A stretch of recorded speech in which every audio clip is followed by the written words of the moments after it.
స్వతంత్రం వచ్చి 75 ఏళ్లు గడిచినా 54% రిజర్వేషన్లను బీసీలకు కల్పించలేదన్నారు రాజ్యసభ సభ్యులు ఆర్ కృష్ణయ్య. మోడీ ప్రధాని అయ్యాక బీసీల విద్యార్థులకు స్కాలర్షిప్లు కల్పిస్తూ విద్యావంతులను చేస్తున్నామన్నారు. చట్టసభల్లో బీసీలకు 54% రిజర్వేషన్లు కల్పించాలని ఆయన డిమాండ్ చేశారు.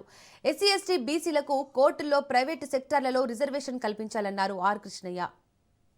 లభించి 76 ఏళ్లు గడిచింది. అయినా ఈ దేశంలో 76 ఏళ్లు గడిస్తే కూడా 56% జనాభా కలిగినటువంటి బీసీలకు ప్రజాస్వామ్యబద్ధమైన హక్కులు కానీ రాజ్యాంగబద్ధమైన హక్కులు ఇంతవరకు లభించలేదు. నేటి ప్రధాని నరేంద్ర మోడీ బలమైన ప్రధాని.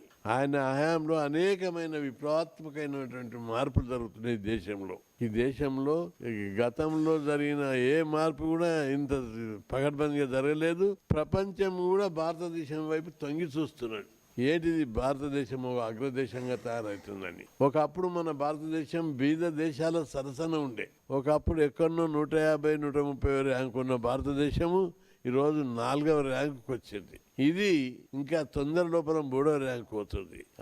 20 ఏళ్ల తర్వాత నంబర్ 1 ర్యాంకు రావాలని ప్రధాని మోడీ గారి ఆశయం. ఆ దిశగా అడుగులు వేస్తున్నారు. ఈ రోజు భారతదేశ కీర్తి ప్రతిష్టలు ప్రపంచంలో వెలిసిపోతున్నాయి. తెలంగాణ లోపల బీసీల అభివృద్ధి కోసం అనేకమైనటువంటి కార్యక్రమాలు చేపట్టడం జరిగింది. విద్య ద్వారానే సమాజంలో మార్పు వస్తుందన్న ఆశయంతో బీసీలందరూ కూడా మొట్టమొదట ఇది దేశం ప్రజాస్వామ్య దేశం. ఈ దేశం లోపల ప్రజాస్వామ్యం లోపల అన్ని కులాలకు, అన్ని సామాజిక వర్గాలకు వారి వారి జనాభా ప్రకారము రాజకీయ వాటా ఉండాలి. కానీ 76 ఏళ్ళు అయితే వాటా ఇవ్వలేదు. అందుకే వాటా రావాలంటే వీళ్లకు రాజకీయ రిజర్వేషన్లు పెట్టాలని చెప్పి అందుకోసం పార్లమెంటు బీసీ బిల్లు పెట్టి చట్ట సభలో బీసీలకు 50% రిజర్వేషన్లు పెట్టాలని డిమాండ్ చేస్తున్నాం.